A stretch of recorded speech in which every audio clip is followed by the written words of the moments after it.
Tindika Télévision, chers internautes, bienvenue. Papi Kamwasi, Molobeli, ya Fachi Beton, Mwana ya Suka, ya Mama Marthe Kasalu. Awande sikato kutanaka, awande sikato solo laka, masolo ya Congo, masolo ya politique. Naibi ki boza branché, bozali ebele. Boza kotala Kamwasi, Chilombo, esika wapi li solo e bandi, tozala concentré. Toyoka nini tokosola lelo mwasi moko akomelinga lobi okomi ko chaba video ebele komo loba muke tolinga yo loba mingi ndeko muso akomelinga lobi no kamwasi ozoloba mingi chaba video pe ebele po esala ka équilibre siko na sala nini na loba mingi na chaba video muke to nasala le contraire. Ils ont vie à Batou, mais c'est aussi difficile au convaincre Moutounionso. Parce que Batou Moussou balinga ba vidéo mingi, ba Moussou balinga émission mingi. Donc voilà, nous sommes au milieu de ça la union c'est bien. N'est pas que ba émission c'est qu'on a raté. Ils ont ba émission Moussou na bana émission banana banditi na sisi na olo bakaka. Ils ont ba émission Moussou c'est ngapé ba vidéo quota pour ça la rapper moi bientôt pe makapé. R moko ça la bien. Émission ya lelo tokolobela nini tokolobela ndoto ngape na loti ndoto ngape na loti Franco ayebisinga nini ndakati émission yo vungule esili na prison ya Makala botuna batu bakenda kuna bayesa bino kolia ndenge baliaka na prison vungule. Donc epesaka maladie so ke na prison Makala kuta ba prisonnier musuma ko le vimba bakoma mabundi evimba pona biloko wana vungule na époque ya Fachi vungule abupia ba prisonnier bakomi kolia soso Thomson mipanzi lokola yom tolia na cité et salamate lelo marche ils ont salama il y a opposition pour IDPS ou dans opposition IDPS comment na pouvoir mais IDPS est indi PPRD na FCC Mobimba à part ba kota na union sacrée est indi bango na opposition o ezali biangitukulu do biloko ko kabwisa oyo batu mingi bandima kite bana ko finga ba combattant basala ka politique na se ya banzete lelo batu ba se ya banzete batindiki Kabila na batu na ye na opposition lelo na bashadari bazosala marche na kosepela na général Kasongo abeta lacrymogène ngana ngai bayoka nanu solo ya lacrymogène oyo bataki depesi bamona masasi te ngabo bona wakene marche wana na kozala wana na tera soki chaleur bani mangu la lacrymogène na kangi ye po yoka solo wana bien na ba lacrymogène oya mauve wana yona lati mauve lelo vous ba mauve yo couleur ya lacrymogène e bimaki na tanga IDPS bango pe ba yoka ngolelo Moïse awa asali ba consultation na Lubumbashi asali ba consultation na Kinshasa suka na fiasco akena ye kuna kokunda kotika ba fleur pa bande kuna ye bakufa o ba bon pa Hitler et comme yo aki continuer ba consultation na Europe te Français Kalombo loba vérité azu ba échec ba kao na Lubumbashi azu kao na Kinshasa azongi Lubumbashi la queue entre les pattes et maintenant aki consultation na poto sia makambe sala makande awa politique sala makande awa kuna akikotika gerbe de fleurs et pa bande kona yeba koko na yeba jif mais jif ya ndenge wana alinga comme président na Congo kende ko postuler na Israël oza moyuda à tout prix olingo chaka libaya na Congo.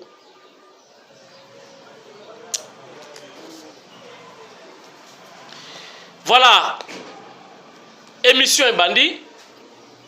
Tu continues dans les détails. Avant ce que vous allez concentrer.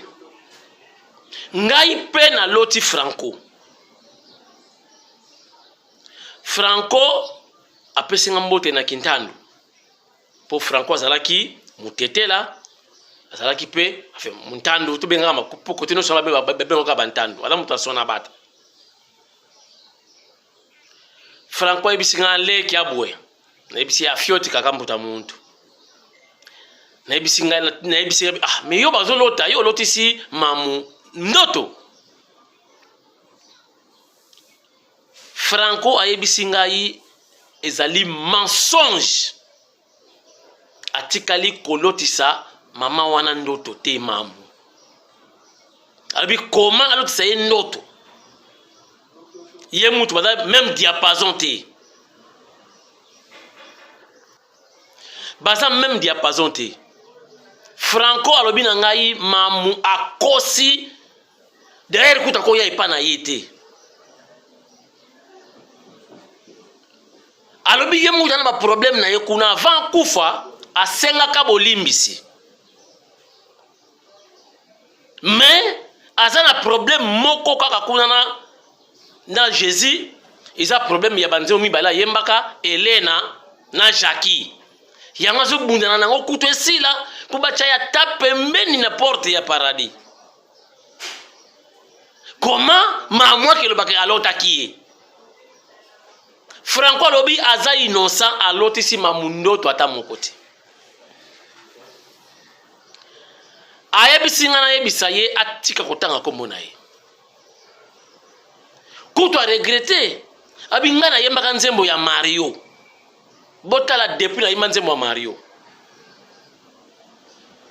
mais mamutisi koyo a récupérer makamba ba Mario wana do yemoko s'approprier nango Franco agangeli ngai alobi biso ba journaliste to ba responsable epsi ambuta muntu na nini Franco ayebisi ngai yozo yeba te mamu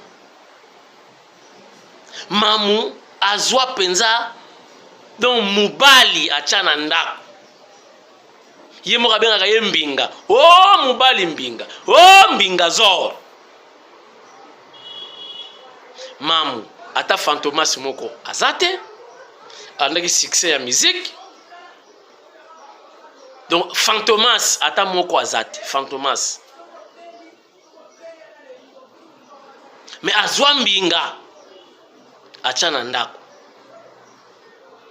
nzembo wana yembango série elaki pesa tu conseil ki Mario esila nazo regretter yake ne kolota ngala pesa conseil ki Mario esila ye kutunde pena donc alela ki Mario ya menopause ngana ki no lot laki no bimila ina ndoto bana ngana lot sa bango kutunda bimila ka bango te nake bimila ye nake ari lota ngai bani ndini ya foi la fâché ya foi la ebisinga yi soki atangisu komo na ye akobimile siko na ndenga solo alors soka bimina abimili ye eza po yaka tokende chers internautes balobi o nini tosali te bosali nano eloko te nayebisi bino banzembo ebandi kobima mosusu ebimi ebimaki lobi bon boyemba na bino c'est la démocratie boza libre boyemba boketina ba swede bopenga na bebe chanda bopesa bambongo bayemba na bango musicien aliaka mbongo na ye musicien aliaka mbongo mutu nyonso rien n'empêche bile bopesi mbongo pa musicien wana ayembi biso pe toluka le même musicien topesi le double ya mbongo wana aoyemba te eza ba erreur nini tosali te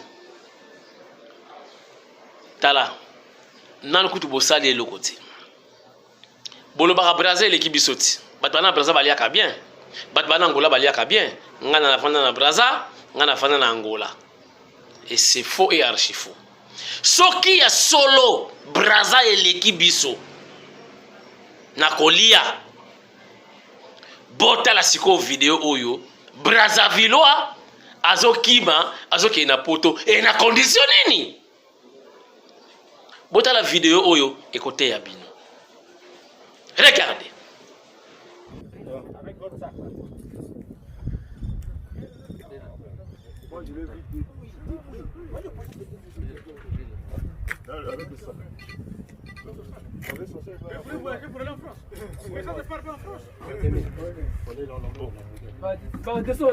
Non, non, non, non, non, viens par là. Viens par là.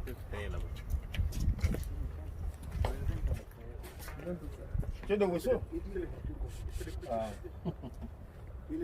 Mais le petit là, emmenez-le dans la brigade. C'est un parent ici à Mayamaya? Oui. Emmenez-le à la brigade, on va l'auditionner là-bas, emmenez-le à la brigade. C'est la deuxième fois que je le trouve dans la scène. Ah, oui. Bomboni?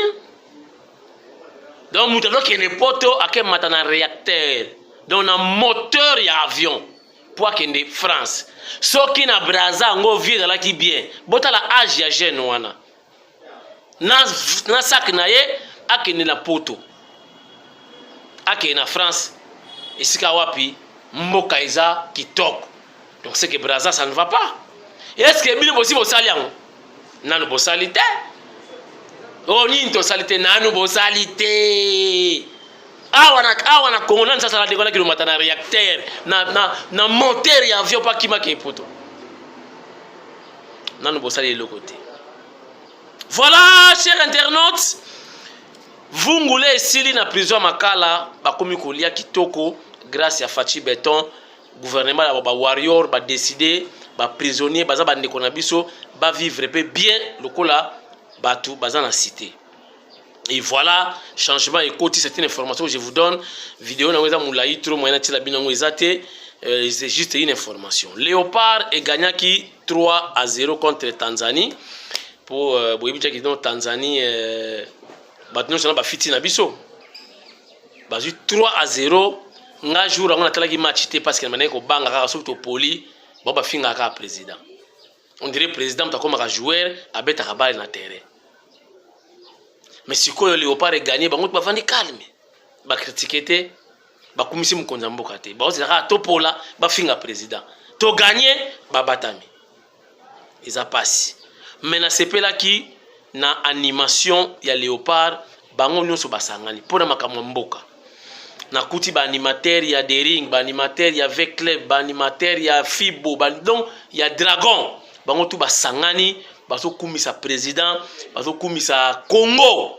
Mais pourquoi na ba politiciens ils la malgré ba divergence, malgré que rivalité.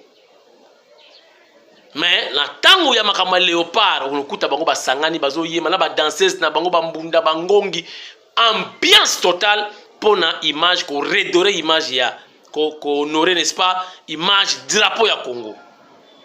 Mais dans les politiciens, ce n'est pas le cas. Ba critique, ba haine, tout ça, ba peut sa solution. On dirait que ceux qui ont le pouvoir, les lots, tongo etani malamoko, makamuno c'est bongi. Ils ont un processus. Balanara, cas par cas. Malembe. N'a pas compris l'explication nyonso, n'ingani chef de l'État. A évolué depuis pouvoir naïe à Zouaki, Tilelo. Et ça facilité. Bota la marche à l'élo. Donc, PPRD, pena baké comme ça la marche. Et ça miracle. Bon, mona wapi. Na histoire d'Afrique. Batu bazu pouvoir na minuki. Na ba arme. Na coup d'état. Na agression.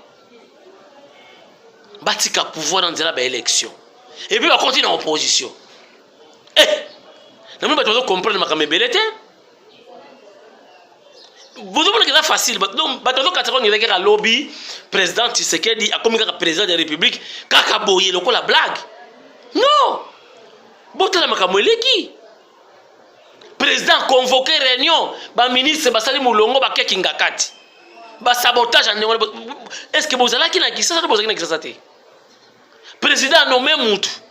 Ministre portefeuille akeva na kangi bureau. O azobela. Pour un mutu na kota en fonction te. Vous allez qui na kisa ça vous allez kisa te? Bo pesi ba kombo nyonso.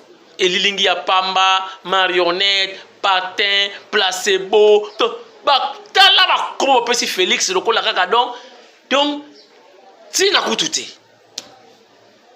lelo Félix akomi dictateur lelo Félix akomi mutu mabe lelo PPRD akomi na opposition PPRD bakosala marche mais ça miracle eza miracle faut kokumisa nzambe. Chers internautes, je vous informe également que ba association eza ebele na Congo, na Poto, na Kinshasa, ba mouvement ou ba ko accompagner chef de l'État. Mingi pe bakatani, mais mingi ba ngba yasko bakasi pour na ba campagne. Mais mingi bakatani ba yaki ba solution soki ndenge nini au groupe béton, au soki soutien Fachi. Ha! Mingi bakatani. Mais MDDC, baza ko continuer pour nous soutenir le chef de l'État. Côté mon konzamboka comité bango ba komi. Puis bazo sala toujours au nom du chef de l'État na ba propre moyen na bango moko. Total ce qui a été une descente. Il y a maman, il y a MDDC. Ba kene ko tala borfelin, c'est-à-dire bana oyo bango ba botate. Bana oyo ba yebi bango ti. Et puis musika na Kinkole kota cimetière nouvelle cité ya Kinkole. Et marka kinga makasi. Totala biso na bino ndenge lekaki. Et puis to continuer et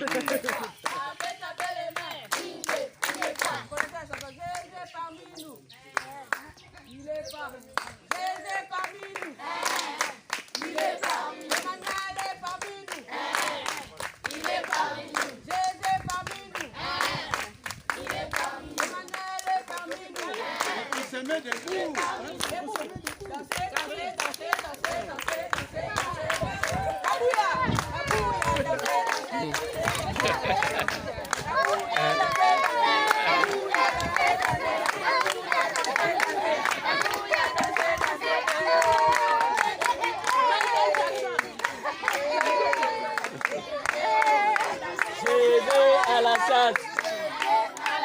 Je vais à la chasse. Pour chasser les lions. Pour chasser les lions. J'ai dit.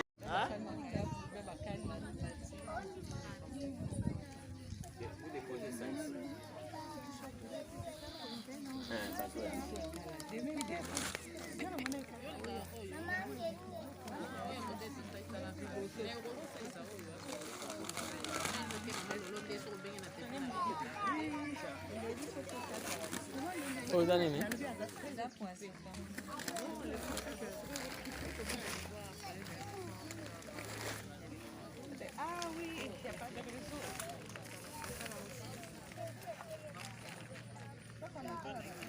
Comment? Oui. Attention, madame.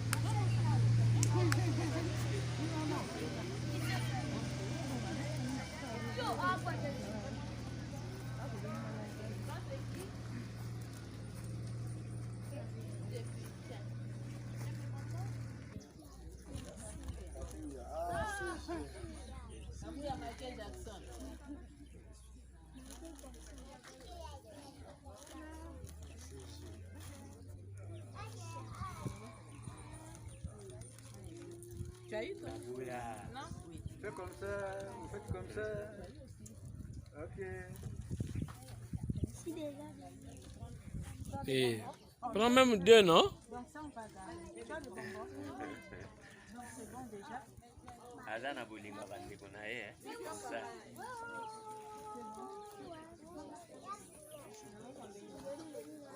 Monsieur le directeur, nous, Maman MDDC, nous vous apportons cette aide comme contribution pour encourager votre œuvre auprès des enfants. Ok, nous vous remercions aussi de votre part. Vous avez semé dans le champ qui sera béni. Amen.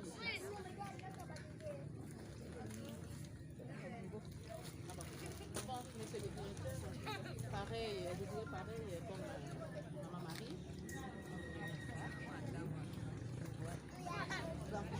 Que Dieu vous bénisse. Maman représentante, il y a MDDC Kinshasa. Mbote na yo d'abord. Tomoni action humanitaire, assistance sociale. Bouti kosala acte moko positif pour na bana o bobotate côté bauta boyebite mais bosalisi bango na motif nini. Bon, Isa aussi, bonjour d'abord. Merci pour la question posée, Bissot. Bissot Toza MDDC, Mouvement de femmes de la diaspora pour le développement du Congo. Où Isa qui est ici à Bassi à Poto et Kangambami, Madame Christine Pinda. Alors, comment on a Bissot pour ça, la projet ou activité Oyo, déjà parmi les objectifs, où ils ont un statut na Bissot. Donc, Tozo Kotia Sikoyo, Tozo mettre en œuvre ligne Moko Moko, où ils ont objectif na Bissot na Katia statut. De toujours mettre en œuvre. Donc, na kati ya statut na biso, makambo ototo sala sikoyo, eza na kati.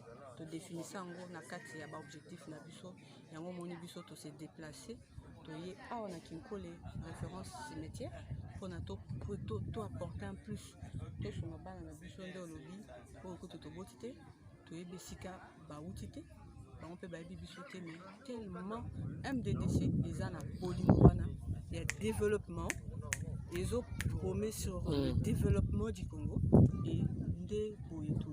Les locaux ça descend à la Kinkole et pas à Banana Bisso, Bazali, Badésir, Bazaba nécessité.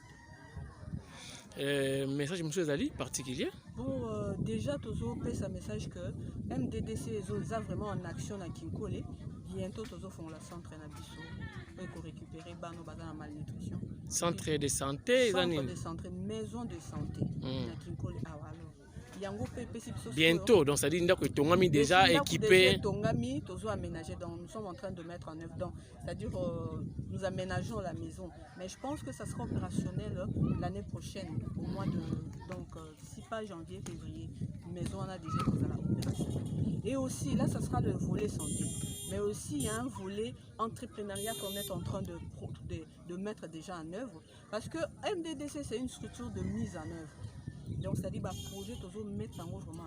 Donc, on a volé santé. Le président a postulé. Ils ont monté. Bon, tu as bien noté. Ce qu'ils allaient pour faire avancer. Parce que le délai MDDC, ça signifie le développement.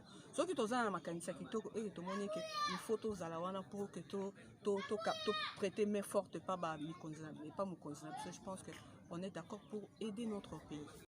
Merci, nous sommes de retour sur ce plateau. Lelo, na marche. Nakatanga pe marche bandi marche ya N. Na moni soki 20 personnes batnelinga vidéo moko.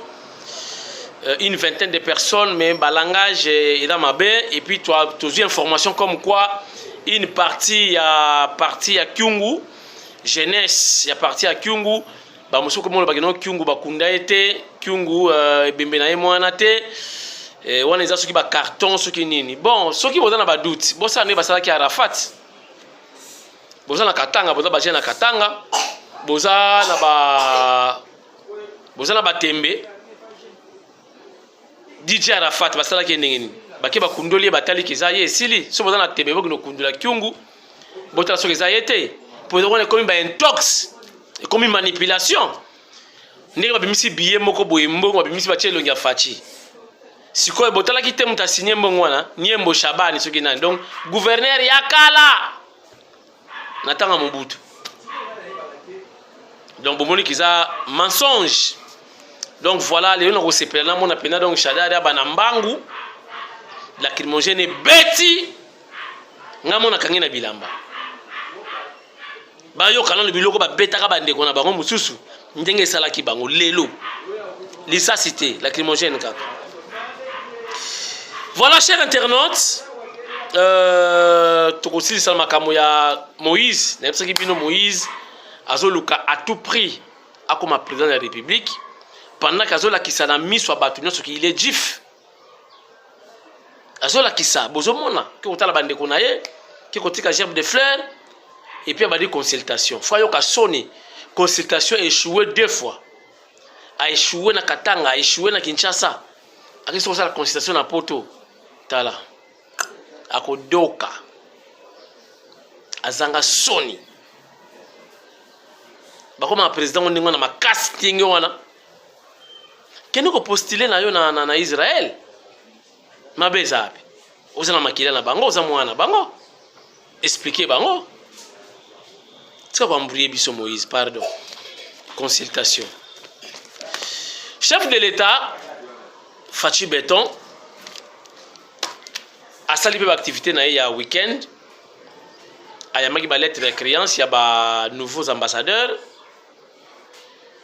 et puis ba activité mosusu et salamaki na niveau à présidence ou dans ba vidéo outi na président de la République et pas Eric Nindu apesi biso topesa pe bino parce que bolobaka au presse présidentielle et au sala elo côté kala ni bada ko sala ba topesa biso pe to ko livrer to pesa bino na tindika po bomo na pe quand même ce qui se passe na niveau ya présidence de la République botala lisusu to zongi to conclure émission lelo na quelques informations na quelques commentaires ezanga raté regardez.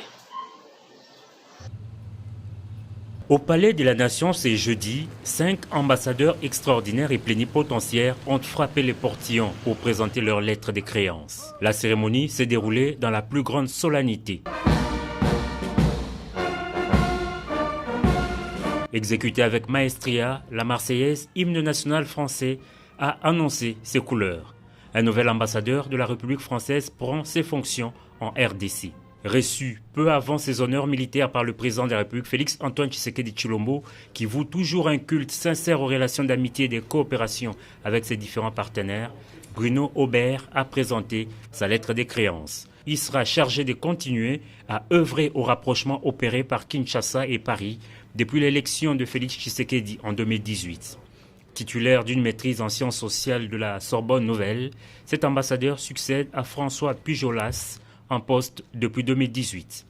La Serbie n'est pas en reste, elle sera désormais représentée en RDC par Miroljub Jevtic, c'est serbe de 66 ans et auteur d'une trentaine de textes dans les revues internationales et une quarantaine de livres dans les monographies. Un bagage nécessaire pour œuvrer à l'excellence des relations entre la RDC et la Serbie. Ce milieu est apparu certainement étranger pour l'ambassadeur Bront Moules qui a eu une résidence à Harare au Zimbabwe. Cette dame diplomate de carrière devient officiellement ambassadeur d'Australie. De bons rapports, la République démocratique du Congo les entretient aussi avec la Gambie. La présentation des lettres de créance a donné l'occasion à Mahamadou Moussa, ambassadeur de la Gambie avec résidence à Abuja au Nigeria, paré de ses vêtements traditionnels, de s'entretenir avec le chef de l'État sur les liens d'amitié et de coopération. Le cérémonial protocolaire a été enfin déroulé à Mohamed Eri, ambassadeur avec résidence à Nairobi au Kenya. Autrefois ministre des Affaires étrangères, son premier contact avec le chef de l'État lui a permis de fixer l'horizon de la coopération entre l'Indonésie et la République démocratique du Congo.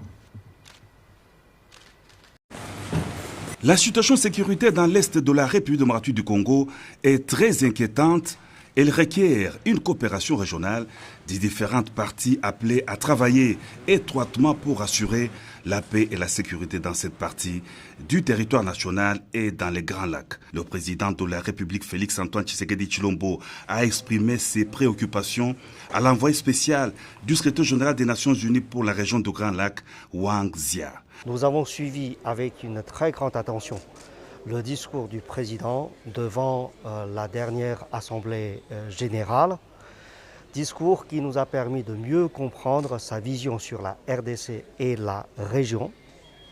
Et donc la réunion est l'occasion pour moi, pour ma collègue, d'écouter le président pour voir comment les Nations Unies pourront mieux travailler avec la RDC dans la mise en œuvre de l'accord cadre d'Addis Abeba et aussi de la stratégie régionale des Nations Unies pour la région des Grands Lacs. Et donc nous avons bien retenu les analyses du président et les priorités qu'il a identifiées. Le président attend une collaboration plus étroite entre d'un côté la RDC et les autres pays clés de la région des Grands Lacs.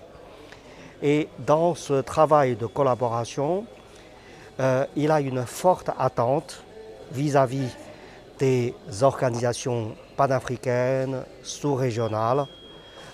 Comme vous le savez, parmi les institutions 40 de l'accord cadre, il y a la SADC, la CIRGL, l'Union africaine. Il a aussi une forte attente vis-à-vis des acteurs, des autres acteurs, les Nations Unies, le reste de la communauté internationale. Et donc nous avons tenu à rassurer Monsieur le Président pour dire que nous sommes là pour travailler plus étroitement avec les autorités de la RDC. Accompagné par la représentante spéciale du secrétaire général de l'ONU en RDC, Bintou Keïta, il a indiqué que cette entrevue intervenant à la fin de l'année en cours a permis d'identifier les priorités pour l'an 2022. Voilà, deuxième information rapidement. Il y a l'information quelques souciats qui attaqué na Boutoua Lelo. Souciat moko na makala, ceux qui wapi je crois ngaba, quelque chose comme ça. Mais il y a un plan où va préparer qui pour la marche à Lelo, qui va attaquer ba souciat même permanence il est déjà visé. Il y a qui ba disposition déjà ils a prise donc pour éviter qui est le pire quoi. Donc ils ont qui déjà na plan na bango va utiliser ba tout na ba quelques églises catholiques ba ko tumbango ba lo ba keno IDPS ndia sali biloko wana mais ambon wazape au courant de tout. Donc voilà. Tapez sur une information wana qui est déjà lelo moi Teresa Bienté ba master wa nga bima muke musika olingo batla toto na opemi na parler tota na ndenge kolekela lelo mais na yebi ki to na pays moko démocratique ba massacre ezate mais ceux qui balingi basala ba guerre civile na bango ceux qui makambo bango bango moko IDPS le chef de l'état n'est pas là bango moko balingi créer tension na bango et pour ceux qui la bango moko voilà et moi juste une information et quoi les biso rapidement on a accès à l'émission lelo merci beaucoup et à suivre tous attentifs tout dans la citation n'engeza koleka merci et à chaque fois lelo kaka soki information c'est quoi on tourne ça l'émission lobby tout ça sous lelo pour te passer une information par rapport à la citation actuelle à suivre tous à la kaka likolo voilà merci beaucoup tout dois conclure l'émission na biso hier c'était la fête de la base de Makambu, base où EPC Fachi pouvoir, base où le chef de l'État a retiré signature, na sorcellerie où il la Genève, base ba feta ki lobby ambiance ezalaki total, Jean-Marc Kabunda a beti masolo, nenge complot da kosalama na kati soit il y a présidence, soit il y a parti contre le président Félix. Tout ça mbela mingi pona ye parce que bitumbeza makasi nakosa binote awa politique comme kaka ya longwa na fanda blague te tozo batendo ki kokuta wapi donc blague te batu nyoso balinga comme ka ba président c'est comme si comme président lelo mbala moko miracle lobi makambu to esili c'est faux Congo eza munene ba problème eza ebele na 2 ans ezali impossible ndenge eza wana po makambu simba pour pas critiquer Félix botika ya sala petre en 2 ans lokola Mobutu nde bo comparer mutu a 2 ans bo comparer jamais na mutu asali 18 ans jamais na mutu asali 32 ans jamais kutu et puis 2 ans ya ndenge nini azwaki majorité na parlement te asali sangisa bitoto asali coalition boyebi na coalition lekeli bozabi kolo Union sacrée, c'est à peine. Union sacrée peut être sangisa. Vous comprenez? Toti Kabokonzia, nous deuxième mandat naïe, total à mettre en œuvre vision naïe. Parce que jusque là, tout ça n'a pas toto, sangisa. Oh, ils ont dit mandat, il y a la transition. Il y a une transition. Donc, premier mandat, il y a en 2023. Et Nzambe pe asungaye azo majorité na parlement et vous verrez gratuité et enseignement to ko sala émission nango lobby avec les détails Tony Mwaba ndenge ba présenta kanga ye na o ya comme sala lelo ils allaient métamorphose Tokosolango lobby, ma gratuité et enseignement. Merci Nabino Toubota l'émission les lots tindika avec Yemo comme Molobeli à Fachi Béton. Lobby tokosola masolo ya gratuité enseignement na ram. Na ebité ram ezo umela pona ni ole bakata ngosoni kibasa longo ya ram na yo wana peuple azana na pas problème. Azana na pas problème. Nanu to résoudre problème ya population ti. IDP c'est la démocratie na progrès social. Démocratie ezali déjà. Pour que ça la marche sans bakanga bango démocratie ezali. Wana penza malgré tout quoi adapter comme malé mais démocratie à l'africaine. Mais je vous informe progrès social nde bitumba totikali na yango. Progrès social. Alors zoka su batoram ezo sala mabe kibasa longola ram koyoka sonité longola ram. Bon, ça, c'est le chef de l'État. Tony Mwaba. Ah! Lobby. Merci beaucoup. Merci. Nabino sur votre émission Lelo. Honorable Angèle Mpumbu. Merci, honorable. Moi, si Kitoko. Pembe naturel. Moi, Naya Mama Rose. Mpumbu. Et toute la famille Mpumbu, Tokutani, lobby, dimanche, na émission Sika. Allez, botikala bien. Bye bye. Comme les Congolais aujourd'hui, parce que vous avez des problèmes, hein, ou bien vous n'aimez pas le président actuel, vous commencez à désirer Mobutu. Mobutu a régné pendant une trentaine d'années et nous a laissés dans la situation que nous connaissons aujourd'hui. C'est pas parce que tu n'aimes pas Félix qui est là il y a 2 ans. Tu commences à dire que Mobutu revienne. Mais c'est de la folie. Même Dieu peut punir le pays. Pendant 30 ans, nous avons pleuré ici. Mobutu nous a fait souffrir. Dictature et dictature. Mobutu part. Après autant d'années de règne, sans partage. Et nous a laissé le pays par terre. Nous commençons à dire, parce que tu n'aimes pas le président, tu commences à désirer le temps de Mobutu. Moi aussi j'ai vécu au temps de Mobutu. Hein. Faut pas mentir. Nous avons aussi vécu au temps de Mobutu. Il y a des choses, beaucoup de choses qui ne marchaient pas bien. C'est pas parce que Mobutu est passé et qu'il est mort qu'il devient juste un héros. Non. Nous avons crié. Les chrétiens doivent être comme ça. Donc, vous quittez l'Égypte, vous êtes au désert, alors que vous êtes en transition vers la terre promise, vous commencez à désirer l'Égypte. Les gens qui ont fait ça, Dieu les a frappés au désert. Hein. Les serpents les ont mordus. Quand Dieu vous fait sortir de l'Égypte, vous amène vers la terre promise, n'injuriez pas la manne que vous mangez au désert. Ne désirez pas l'Égypte. C'est une transition. Nous passons, nous allons vers la terre promise. Mais nous ne devons pas désirer. Oh, nous aurons voulu être en Égypte. Ils sont morts au désert. Ils ne sont même pas morts en Égypte. Ils ne sont pas arrivés à la terre promise, mais ils sont morts au désert. Toi qui commences à bénir le passé parce que le présent ne te semble pas à ton goût, parce que tu n'aimes pas la traversée du désert, parce que la chaleur te fait mal.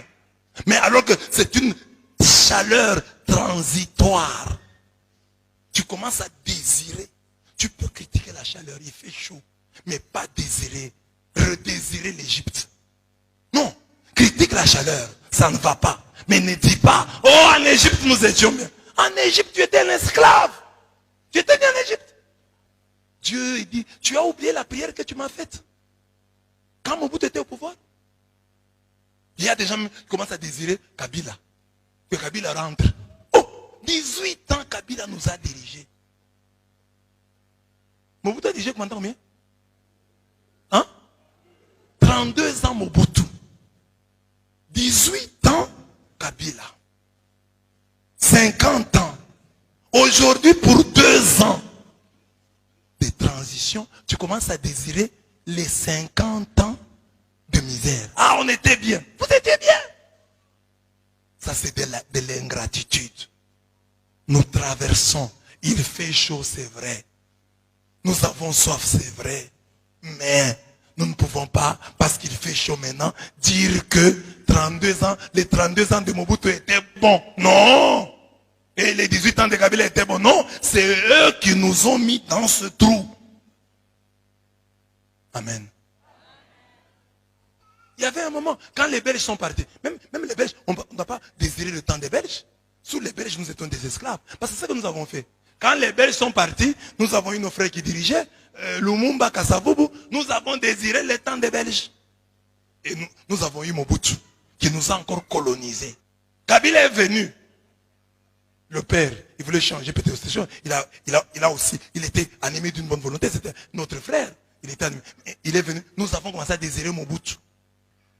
Et aujourd'hui, nous commettons la même erreur. Critiquons la chaleur du désert. Critiquons la faim du désert. Mais ne regardons plus en Égypte. Avançons. Avançons. N'oublie pas que tu as combattu Mobutu. N'oublie pas que tu as combattu Kabila. Quand il y a une avancée, vous êtes sortis de l'Égypte. Vous avez traversé la mer Rouge. Ah, dites-vous, c'est quand même quelque chose, nous sommes déjà sortis. Il fait chaud, c'est vrai, mais nous n'allons pas désirer là-bas. Mais beaucoup de gens le font par mauvaise foi. Amen. Amen.